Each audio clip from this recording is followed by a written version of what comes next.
If you need immediate help, please call the National Substance Abuse and Mental Health Hotline at 1-800-662-HELP. Bottle of wine, fruit of the vine. When you gonna let me get sober? Let me go home and start over.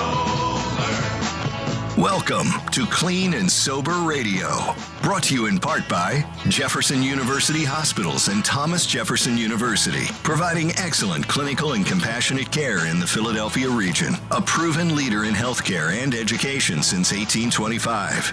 And now, here are your hosts, Gary Hendler and Mark Sigmund. Hey, hi, everybody. Thanks for joining Clean and Sober Radio. Clean and Sober Radio is dedicated to promoting a lifetime free of alcohol and drugs. Our mission is to inform, share, and discuss across multiple media platforms the story of addiction and recovery.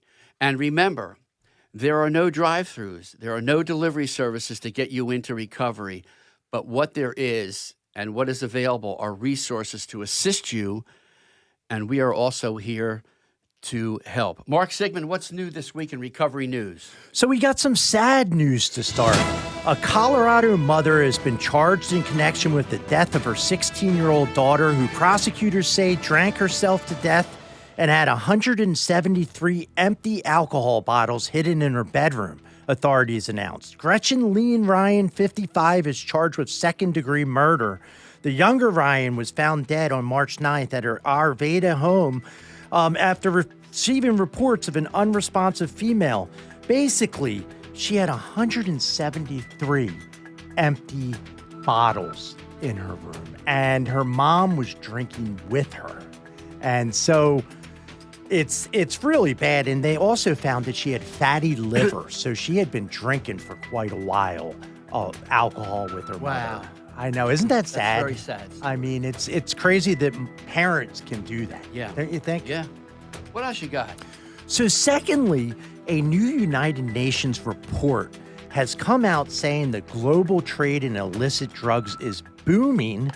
They point at cocaine supply and demand still increasing strongly, crack cocaine use on the rise, particularly in Europe, and the Taliban's rule has cut opium and thus heroin production. Basically, the Taliban came in 2023, and they basically cut all heroin production, opium production in Afghanistan. Wow. And what they're seeing is the void left by this. They're seeing it filled with meth and cocaine and other drugs, as well as the new synthetics. Because people always wonder, they're like, well, why is fentanyl the main thing right now?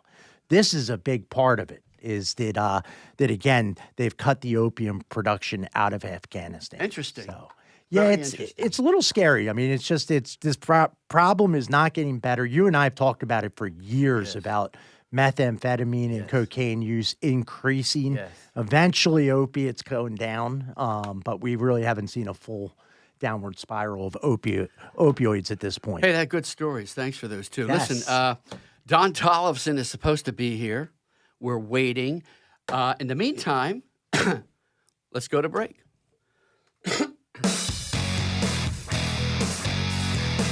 This is Clean and Sober Radio. A cancer diagnosis can knock the wind out of you. The Sidney Kimmel Cancer Center at Abington Jefferson Health can help. Our brand new Asplund Cancer Pavilion brings you 86,000 square feet of cancer-fighting science for truly comprehensive care. Backed by the strength of an NCI-designated cancer center. Call 1-800-JEFF now. The Sidney Kimmel Cancer Center at Abington Jefferson Health. The power to out-science cancer. 610-632-8601. This is Clean and Sober Radio. Welcome back to Clean and Sober Radio. You can enjoy this show a lot of different places, Mark. WWDB, AM 860 in Philadelphia.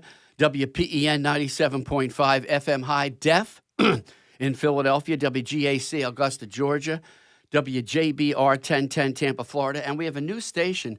It's up in Massachusetts. I don't even know the call letters yet. Yes, and it's an FM station. And welcome, Massachusetts, to the show, which has been on for 13 years at this point, right? Yeah, Massachusetts.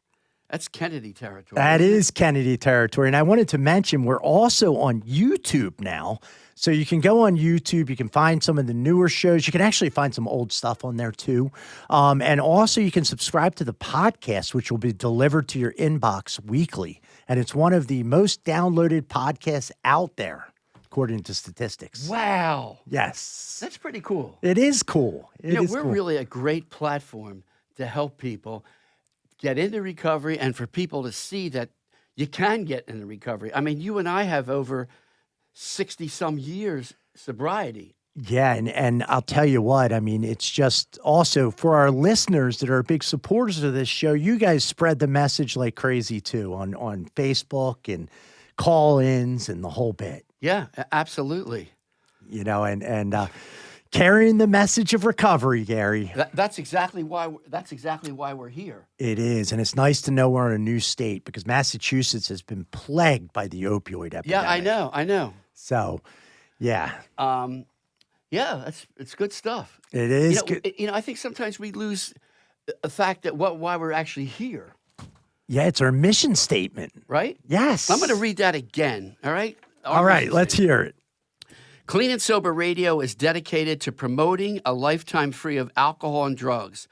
Our mission is to inform, share, and discuss across multiple media platforms the story of addiction and the road to recovery. And speaking to the road of recovery, Don Toliffson is here.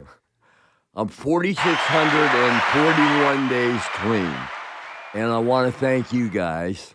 Well, we in know particular, Gary, who I've known longer. Hi, Don. I just am such a fan of every day of sobriety, And if Did you come with somebody? yeah, my good friend who was going to shoot a video for a documentary we're doing, can he come in and join us if Yes. he's unobtrusive? Go bring him. Okay.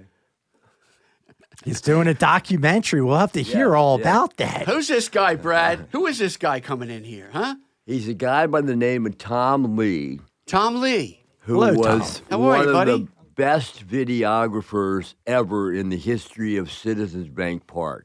Really? And it's difficult to be a videographer for Action News or Fox News, but the stadium jobs are really tough because you're up and down those stairs, and the fanatic who he is a neighbor of at Ocean City. They live near one, the real fanatic Tom Burgoyne. The fanatic is great, but he gets in the way. You can't shoot around him, All right, listen, Mr. Tollefson. Let's talk about you because you're the star today, all right? Well, I thank and you. for our audience, let me give you a little background on you, if I may. You may. Don Toliffson, born September 14th, we never say years, Yes. okay, because he's a young Yes. guy, is an American television broadcast journalist, best known for his work as sportscaster and sports director of the Philadelphia's ABC affiliate WPVI TV from 75 to 90. And that, still, Channel 6 is the big boss in Philadelphia. Absolutely. By far. And Don was in charge of the sports then. Let me get into you a little bit of background. You were born in California, is that San true? Francisco. Tell us a little bit about your childhood. Yeah, and I should have said this immediately. I just had my third stroke in the last 2 years. Yeah. And I'm still going to speech therapy. Okay. So You sound good, man. Well, thank you. And just to explain to any listeners or viewers who are interested, but I grew up in San Francisco, and I was raised by a single mom. And there were no kids that I went to elementary or junior high school with who didn't have a two-parent family. They had a dad and a mom unless someone was deceased or in military service, And I think if you look at growing up in the 50s and the 60s with a single mom and her mother, my grandmother came and lived with us, was so rare. But it was still nurturing, and the other families accepted me into their homes, And Was there a stigma associated with that? No, I say that because there was no stigma. But if you look at the difference between growing up then and growing up now, Yeah. the number of young Americans teenagers in particular who don't have, in particular, a father figure. Yeah, right. And I work with two young people who are our neighbors in Allentown named Kelsey Henry and her brother Logan. Mm-hmm. And they have been raised by a single father, a Jamaican American. And I'm going to be starting up, the doctors have cleared me, once maybe my speech gets a little better, to resume my mentoring of senior citizens on prescription drug All right, we're abuse. going to get to that. I want that geriatric spin on this whole But thing. I'm also working with Kelsey and her brother Logan, who are just unbelievably great kids in their early 20s, to talk to youngsters, some of whom will be in the criminal justice system, about there is another alternative. Yeah. You don't have to, by default, remain a criminal. And what I always told the kids that I tutored when I was in state prison, I said, if you don't take advantage of any opportunity that is given to you while you're in prison, and some were lifers, but some were not. All right, we're going to get done. To get educated, we gotta, you're missing We got to them. figure out. We Yeah. got to do the process because Absolutely. when you're saying that, people need to know what happened to you before you can do this. So let me just keep going. Yeah, through yeah, childhood. read. I want our audience to get the whole feeling of you. I appreciate it. Okay, so you attended Stanford University. You were editor of a student newspaper. Yes. I didn't make this up. I'm No, reading it, no. by the way. You were hired by the Associated Press. Okay, you covered the Patty Hearst kidnapping in the fall of '74. You were hired along with Jim Lampley as a football sideline reporter on ABC. What was in you that you had this drive to be a reporter, a correspondent, radio and television? Did you? Anybody else in your family doing this? No, it was this simple. My mother and grandmother were sticklers for reading. For reading. Not homework, but reading. Yeah, And I can remember months, my mom and grandma, when we had a couple of dollars, we'd take a drive for like 2 hours. And we'd go sometimes 4 hours to Lake Tahoe or Yosemite. Nice. I can remember reading An American Tragedy by Theodore Dreiser, the paperback. It's about a 600-page classic American novel. But as I grew up, I thought that writing was such a cool thing. To be able to sit with a piece of paper, write something down, type something on an old manual typewriter, and show it to somebody, in my case, usually my mom or my grandma, and have them say, boy, that's well written. And just on a tangent, and I always do this, Frasier, which starred the late, great Jim O'Brien's daughter, Roz, as Frasier's radio producer, is the best written comedy show ever.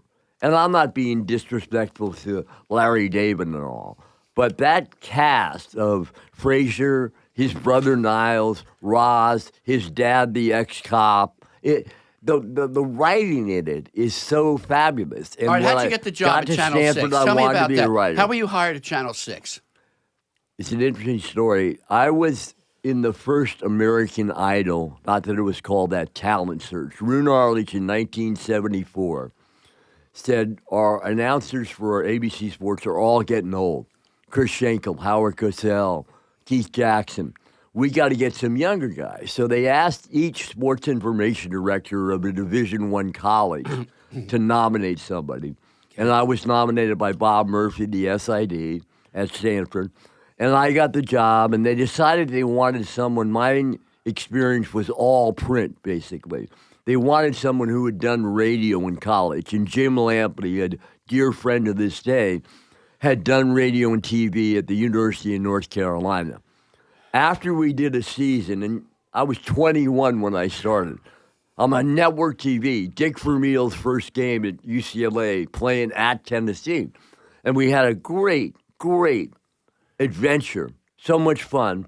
And at the end, they decided to only pick one guy to do it the next season. But they said, we'll get you a job at an ABC station. And I had a choice of stations.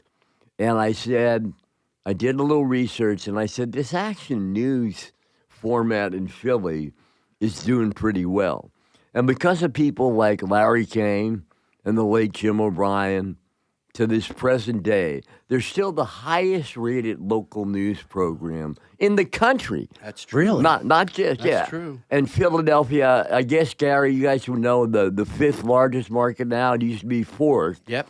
And I came down and I interviewed with the news director, a guy named Ron Tendelia, and I watched Kane in the studio. You watched who? Larry Kane. Okay. And there was no teleprompters. And Larry Kane, not only being one of the great human beings, who's a dear friend still to this day, he ad-libbed. And I had kind of learned to speak extemporaneously when I went to Sunday school. And I always felt I can't learn someone else's story unless I tell them a little bit about my story. So I like to introduce myself to people. And as I was telling Tom on our drive in here, my friend Tom Lee, the former Phillies videographer, even if you learn what not to do in a person's life story, you learn something, and you can take that away.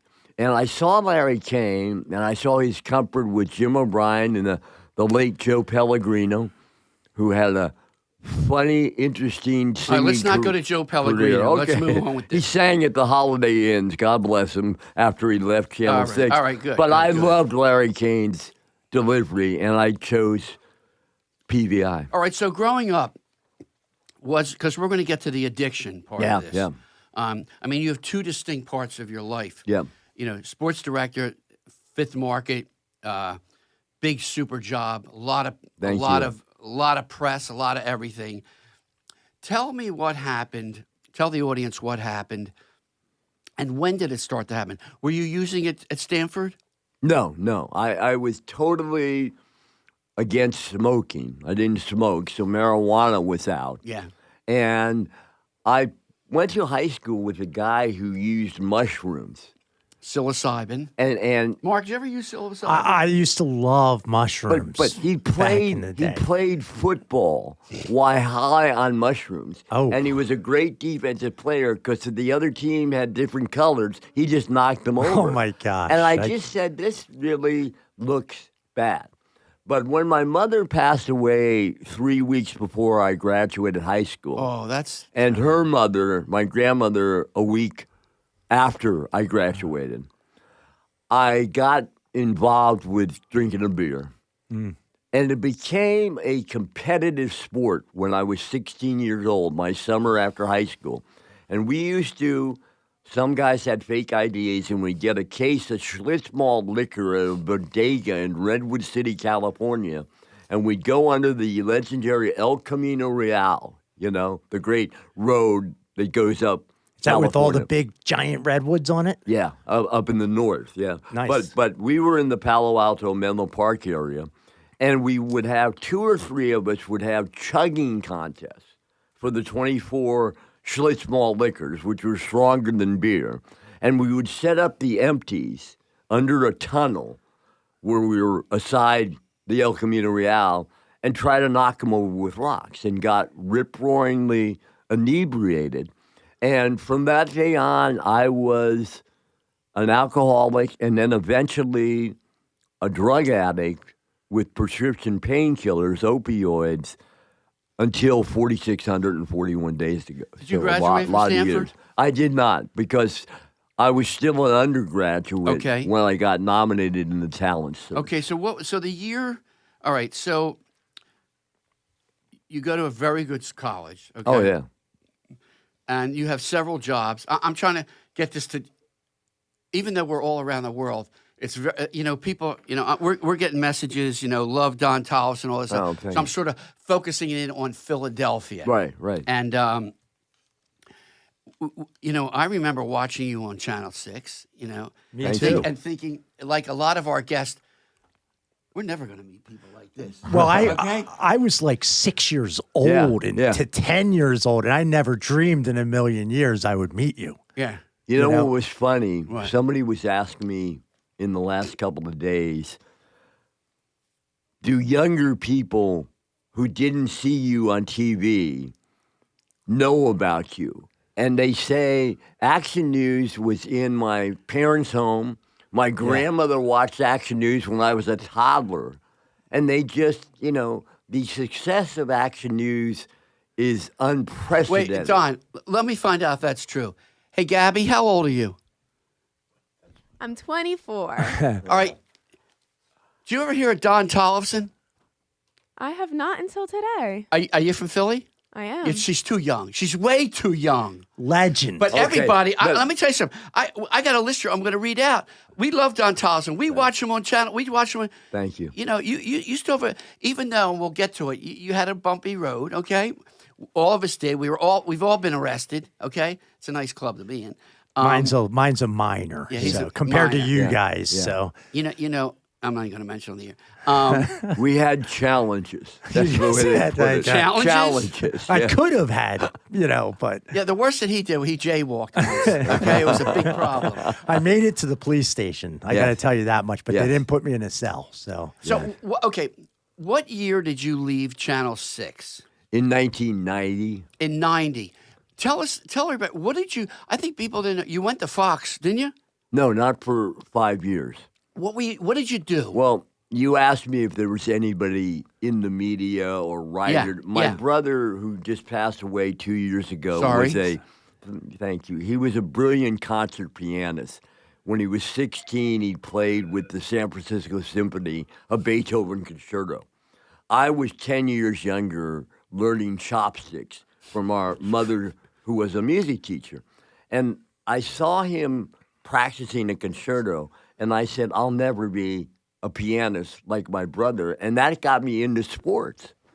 But I was so fortunate back in those days to be able to say, well, whatever I do, I'll do it well. And the night my mother passed away at Stanford Hospital, I was in the room with my father, and they had been estranged for many years.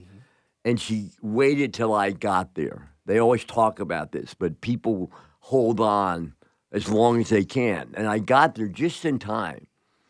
And she held my hand and could barely open her eyes. And she said, be good, Donald. Is that the last thing she said to you? Be good, Donald. And I think she meant two ways of looking at that. Be a good person, but be good at what you do. And at my last Super Bowl before the train wreck from my addiction, I took a wounded warrior named Lance Corporal Tim Donnelly, who'd lost 2 legs to an IED when he was 21. He's had 25 right arm operations at Walter Reed. And he met my kids in his wheelchair with a Marine uniform on. And he said, I'm not going to tell you to become Marines or to join the service. And I'm not going to tell you I got to not hold to you do right it." here. We have to go for a break. We'll be back with Don Toliffson. Don't go away. This is Clean and Sober Radio. A cancer diagnosis can knock the wind out of you. The Sidney Kimmel Cancer Center at Abington Jefferson Health can help.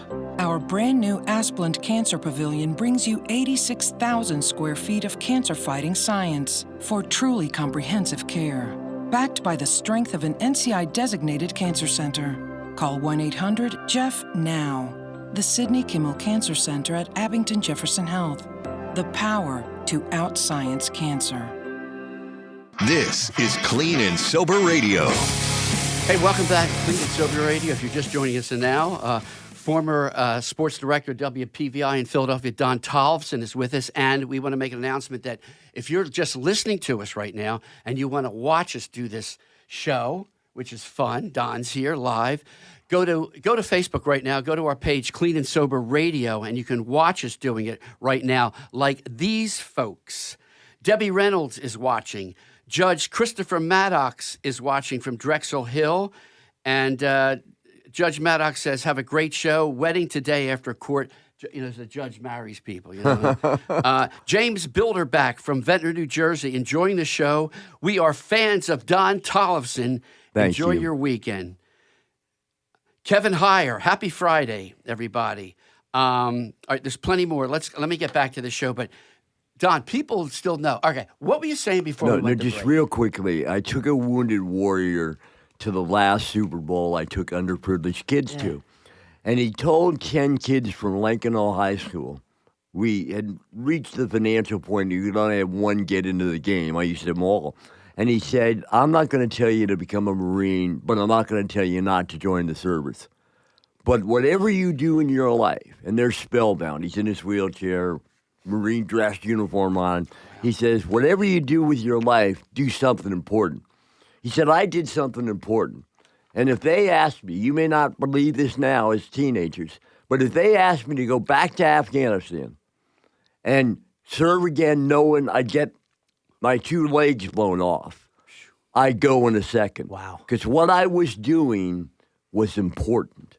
And the kids, unbelievable. Look, you can't argue with that. I mean, I can't even imagine. Yeah. Oh, after having so many surgeries, where you said 19 surgeries on his arm, on or his 20 now, something. And- And one night we had a donor show up early, so I gave him my room, and I bunked with him in his room. He had to take so many painkillers that instead of the little rectangular pill thing hiding I have for our situation. Yeah, Mark, you'll get there one day.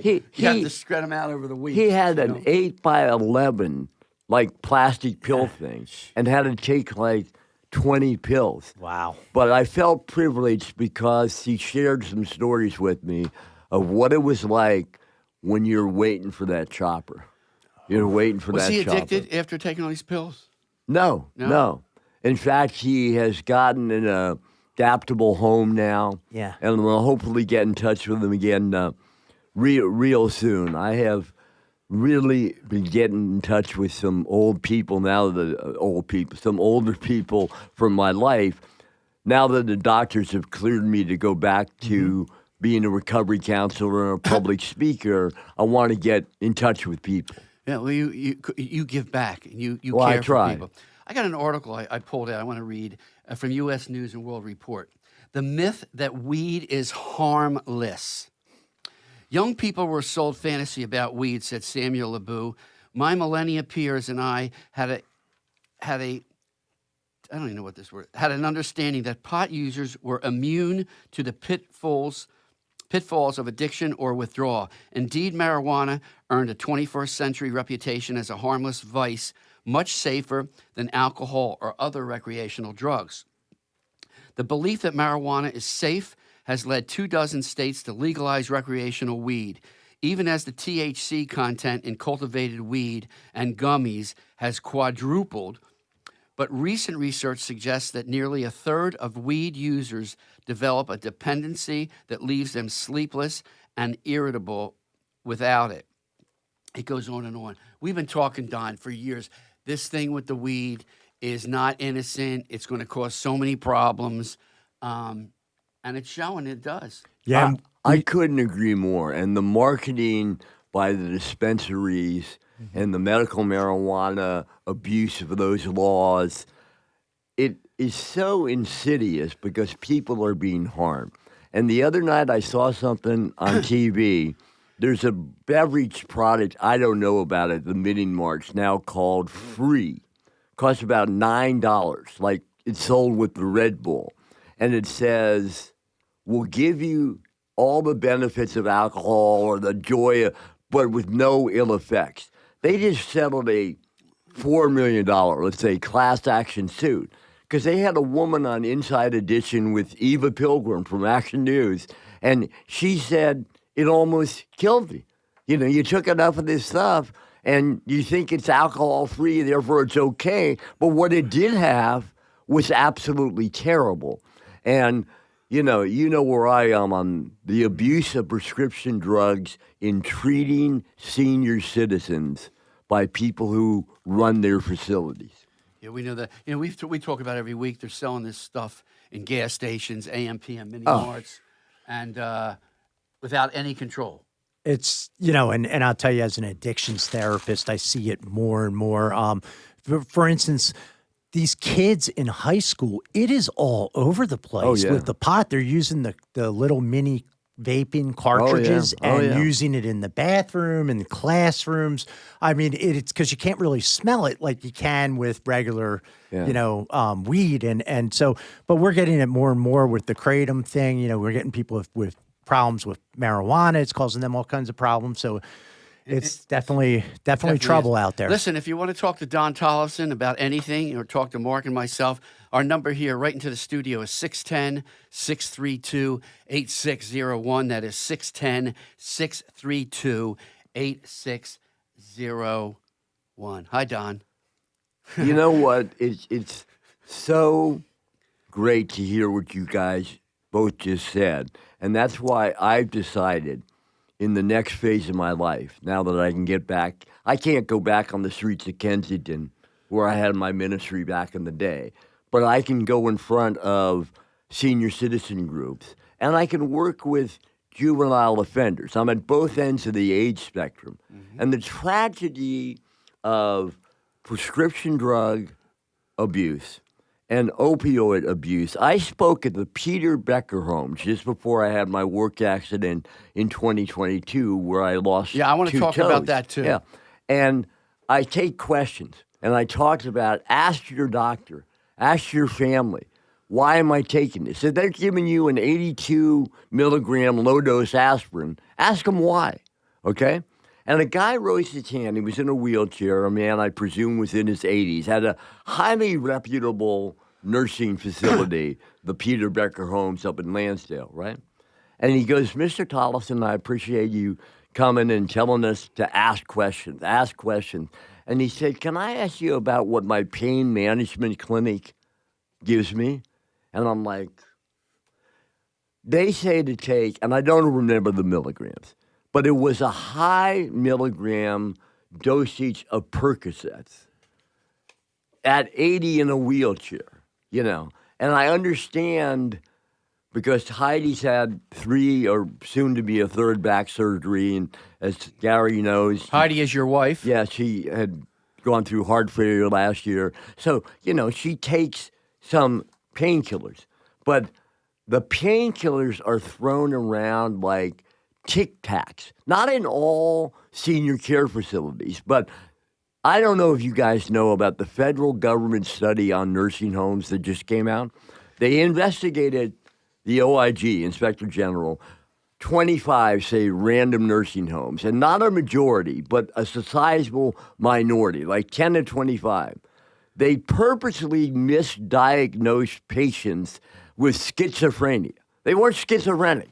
But schizophrenia diagnosis enabled them to give them more and more drugs so they could shut them up. Well, so listen, they didn't have to do their job taking care of them. The issue with geriatric addiction is huge, and it's not just the actual addiction of the person. It's the falling. Yep. It's the breaking of bones. It's the cost of these facilities have to deal with after they, as you said, Don, after they keep prescribing these people with the dope. And you know, they prescribe a lot of benzodiazepines, which are actually, you're not after the age 65, it can increase stroke risk. Yeah. You know, and you know, again, you hit it on the head with falls and accidents and all of that. It is so sad, and it is the geriatric addiction problem is to me the most uncovered part of the addiction tragedy. And it's hard to get treatment for. And these are people who gave much of their lives to serving America, military veterans, people who worked 40 hours for the same company every week for 50 years. And at this point in their life, the people taking care of them should love them. There's a great ad we have in the Lehigh Valley for Patriot Home Care. And it's got a woman who was a nurse for the Tuskegee Airmen. And she has an aide in her home. And the girl says, younger girl, she says, my dad was mistreated when he was a senior, and that's why I want to help these people. And they hug each other, and, you know, but the Tuskegee Airmen, the woman has to be in her 90s at the least, you know. If you're listening to the show right now and you think you or a loved one is in trouble, please call the Substance Abuse and Mental Health Hotline at 1-800-66-HELP. 66-HELP, right? Yeah. 66. Is it Oh, 66? no. 662. I do it all. 662. Brad, what are you looking at? 1-800-662-HELP. There we go. Yes. And I got another one for you. Yeah, And that's 988 Suicide Hotline. But also, if you're in mental health crisis, give that number a call and someone will talk to you and help you through it. Don, Jim Bilderback from Ventnor, New Jersey, says this about you. He says, Don, you sound as good today as you sounded in the past while on TV in Philadelphia. Wow. So feel good. I was thinking the same thing. I was like, you could just see your broadcasting experience the way you talk. And your voice is so recognizable. Can I do my one Do it. sportscasting Do bit? it. Yeah, let's hear it. Two famous Philadelphia athletes, the late Bernie Perron and Dickie Knowles We've from the had them Phillies, both on the show. got me 4,641 days ago, dragging and kicking and screaming into rehab. Really? And they saved my life. Yeah, and they they're- were two of the great Philly athletes. Dickie Knowles could have been the 1B MVP of the 80 World Series. Yeah. And we know what Bernie was all around. Tell, who do we have on all the time? He's in California now. A pitcher for the Phillies. Don't do this again. Brad, we you know- always. Yeah. Oh, Randy Lurch. Randy Lurch. Randy Lurch. I just told a Randy Love Lurch story Randy. today to Tom. We've had him on time so many times. He's such a good guy. Oh, He's a my good gosh. And you know what he taught me? We were single at spring training and friends. Yeah. So we're going to go out clubbing. And he said, would you drive? So I went over to the motel he was in, and he had a T-shirt on. I had a dress shirt. We were going to a nice nightclub, you know. And he said, Don, just give me 5 minutes. I got to get the wrinkles out of my shirt, my dress shirt. So he takes it on a hanger out of the closet, puts it in the bathroom, hangs it on the bathtub shower, whatever. Yeah, steam turns it. it up high as could possibly, steams the wrinkles out. And I never, ever knew that people could get wrinkles out that way. Me and neither. I misused an iron. I would burn two-thirds of my clothes. But tell Randy hi. What a good guy. Definitely. He's one of the. So that must have been that not old boys club, but you as the head of the sports and these pitchers in the film. That must have been. Did you ever think, Don, when you were at PVI or whatever? I never thought I'd be here. I'm on television. Well, you know what I enjoyed aside from the paycheck? Yeah. I heard that was pretty good. Pays well. And people ask me, do you want to go back to full-time sportscast? And I couldn't do it on either radio or TV every day of the week and all. And I said, the only thing I miss is perhaps the paycheck. But what I almost valued, not as much as the paycheck, but I got to know the private side of public people. Yeah. And some of the biggest Philadelphia sports heroes are better people than they were players. Dick Vermeil, a coach. Brian Dawkins of the Eagles. Yeah. Julius Erving. Yeah. Bernie Perron. You met them all. Paul Holmgren. Brian Propp. World B3 of the Sixers. Bobby Jones. But you know what? Some of the people who are idolized by fans. Yeah. They're Philadelphia sports heroes. Yeah. Were terrible people. They were bad people. And now it's men and women that are heroes of sports. What has Dawn Staley done? Unbelievable, you know. And to see them in the private moments, you know, characters defined by what you do when no one's watching. Yes. It was appalling what a minority of sports heroes did. The Big Red Machine was at the vet, and they had Pete Rose, who was a child predator and should never be honored posthumously. Yeah, let's not slander anybody. Okay, Is he dead or alive? He's dead. Okay, We still shouldn't. Okay. Okay, I'm sorry, but Yeah, it just it's okay. infuriates me. It's all right. But he was on the Big Red Machine when they won all the World Series. Sparky Anderson, George Foster, Joe Morgan. We don't know all the names. And there were about 6 kids waiting by their buses. And they came out, 30 people, 25 players, a manager, and the coaches. And not one of them Went up to the kids. would sign an Yeah, autograph. I hate Julius hearing that. Irving once lost the second game at home of a 7-game series with the Celtics. There were kids at the Spectrum.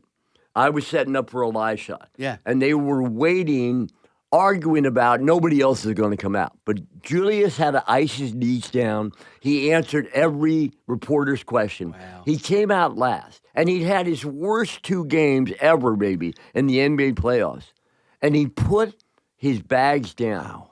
And you could tell he wrote enough that it had something like, best wishes, Chuck. Something to the kid. personal. Julius Irving. Yeah. Brian Dawkins puts a biblical verse when he gives out autograph photos and stuff. And when I talked to Julius at some of the banquet, and I said, you didn't see us. We were setting up for a live shot, but I told him the story. And he said, that's what all of us as pro athletes should do. Yeah. And I said, but unfortunately, not all, You've seen the best and the worst of these people, Oh, haven't you? absolutely. I mean, we've seen all that too, Yeah. So, And you know what is really unfortunate? If they're a nice person as well as a great athlete, maybe they can make a dream come true for a kid. Yeah, absolutely. What I always tried to do. They have such a platform. Oh, the You bully have platform. pulpit. We have a platform here. Do good, I'm eating liquors, all right? I'm not a licorice fan. Anyway, that's kind of Gary, you besides ever the go point. black licorice? Or? I like black better. Oh, He yeah. likes. You want some liquor? No. Tom, you want some liquor? No. You want some peanut juice? I don't have my upper teeth anymore. All right. And when I lecture about my addiction, I say, I lost my upper teeth to my addiction, but I didn't lose my life. And when Bernie Perrant and I lectured, each of us alternated at the 2 Malvern campuses, Willow Grove and Malvern. My daughter works there. Oh, I didn't know that. Yeah, okay. Malvern. And I would always get started by saying, I don't care how many times you've been to rehab before. And the record for a sports guy was one person one time had been there 21 times. They've been in rehab, inpatient was that rehab. you? No. And I said, there's only one issue. You're here for the 22nd time with a chance to save your life, as I was able to do. And when you're alive, there's still hope for everybody. And you have an opportunity to pay it forward. I don't like that phrase because No, but it's true. Don, we're going to take a break in a second. When we come back, I want to talk about what happened in February of 2014. Sure. And I also want to talk about what you're doing now. Yeah, All right? absolutely. We'll be right back. This is Clean and Sober Radio. A cancer diagnosis can knock the wind out of you. The Sidney Kimmel Cancer Center at Abington Jefferson Health can help. Our brand new Asplund Cancer Pavilion brings you 86,000 square feet of cancer-fighting science for truly comprehensive care. Backed by the strength of an NCI-designated cancer center. Call 1-800-JEFF now. The Sidney Kimmel Cancer Center at Abington Jefferson Health. The power to out-science cancer. Hey, this is Jackie Martling, and I listen to Clean and Sober Radio. This is still Jackie Martling, and you should listen to Clean and Sober Radio. Everybody should listen to Clean and Sober Radio. This is Clean and Sober Radio. We're back. I'm Gary Hendler with my co-host Mark Sigmund and our special guest Don Toliffson. And when people are, hopefully they're not doing this, judging you, judging me, Mark. We've all done stuff. Some of it worse than others. We've all done stuff. And it really shouldn't, because anybody listening or watching this show, I'm sure you've done something. So it's what we do now after we pay our dues and how we make the world better. And that's what all of us are doing here. And that's what Don Toliffson is definitely doing. So, Don, you have an amazing career. And then in February of 2014, you're arrested. Mm-hmm. It's okay to talk about this, right? This helps Absolutely. people. No, I This helps want to people. talk about it. You were arraigned in Bucks County District Court, which is the suburbs of Philadelphia. You were charged with unlawful activity, theft by unlawful taking, theft by deception, and violations of the Pennsylvania Charitable Organization statute. What was that like, man, when they came for you? Oh, it was just something that I felt had become inevitable. Was it a relief? Oh, yeah. Okay. Yeah, because you keep waiting and you keep waiting. But my Winning Ways charity had taken kids on these trips to the Super Bowl, the London Olympics, the Kentucky Derby, to teach them about careers other than being a player. You could be the broadcaster, you can be the trainer, the ticket manager. So they had been very successful, but one of the biggest fundraisers we had was on the day of the Super Bowl. The kids had a brunch for the donors who had come with us. And they handed them their Super Bowl tickets, and we had a silent auction of some of the best sports memorabilia. And we raised enough money to get started for the next Super Bowl trip, right? Mm-hmm. And everything went wrong on that trip because I had gotten to my addiction rock bottom. I had gotten addicted to OxyContin in 10 days after I got almost killed on the turnpike, hit by a guy texting who slammed me into the median and then T-boned me. But as it got worse and worse and worse, I just couldn't run the business side. I could get the kids and I could mentor them and all. And so when I came back from the Super Bowl, I said, I gotta get these finances solved. I didn't say I gotta go to rehab, which is what I should have done. And when I called the people, when I finally realized the charity was in deep financial trouble, most of the people accepted a promissory note, or they said, we went on trip, you're doing good stuff for the kids, we'll keep supporting you. But some people went to the police because they had donated and they didn't get to go on trips and they didn't get tickets and that kind of stuff.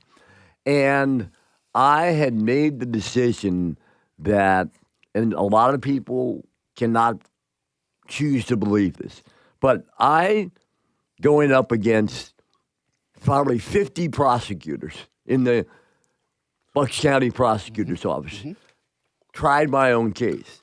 And the first verdict came back with 4 not guilties. And I had tried to explain that I wanted to keep it going because I had the belief that I was helping these kids change their lives. And I would somehow wave a latching round, win the lottery or whatever. And when Judge Boylan, who is now retired but still practices as a judge a couple of days a month, when Judge Boylan sentenced me to 2 to 4 years in state prison with 6 months triple RI, the recidivism rate reduction initiative, which is a waste of paperwork, it's a good time. When you heard 2 to 4 years, what went through your head at that second? It wasn't 5 to 10, and the buzz around the courthouse was 5 to 10. So you thought, did you actually think it was better than 5 to 10, but was there fear? Was there, what am I going to tell my daughter? What am I going to, all this stuff? I told my daughter who had visited me in rehab, and she's now 16 and drove up to Allentown to take me to lunch for Father's Day yesterday. What a moment That's that cool. was. That's cool. Yeah, it was cool. I told her I was in a medical facility again, and Mommy, you can't come visit me. But where were you? Where were you? Were you in Chester County? No, I was at Bucks County Prison. I mean Bucks County. Before my trial. Then I had to wait for state prison. And Judge Boylan said, I'm going to recommend you go to Chester. Well, they sent me to Graterford, Camp Hill, and Pine Grove was the most violent. Well, it was all maximum security. Maximum security. And when I got to Bucks County Prison before I got convicted, I just all of a sudden said, the Serenity Prayer is about what you can control. And I even knew that in addiction, not when AA had become so important to my life. I now go to a meeting in Emmaus, Pennsylvania that is so great, you know? But I said, 3 minutes. I'm going to get the most out of this. I had great addiction treatment in all 4 of my prisons. I had great spiritual meetings. We had rabbis, Mennonites, a Catholic priest came in. And I also fell back on my reading habit. And I said, it may be noisy in here, especially when I was in the hole for a couple of months at Graterford and Camp Hill. And I said, I can keep reading. And the first book I got, and the psychologist, when I was in the hole at Graterford, kind of handed it to me like it was Suboxone or something, like he was giving me drugs. It was The History of the Pyramids, a 1960s Penguin book. And I think to this day, if I ever get on Jeopardy, I'll say, Ken, I'll take pyramids for 2,000, you know, because I'll never. But I just saw humanity on both sides of the equation, the inmates and the correctional officers. And I said, there are people here that during my time in prison, I'll get to know and be a better person for it. I really felt that way. All right, we're out of time, believe it or not. Oh, we got 3, not 2. You got another minute, Don. Well, you know what I want to do? So wait, tell me right now. Okay, listen, you've seen the highs, the lows. You've seen it all.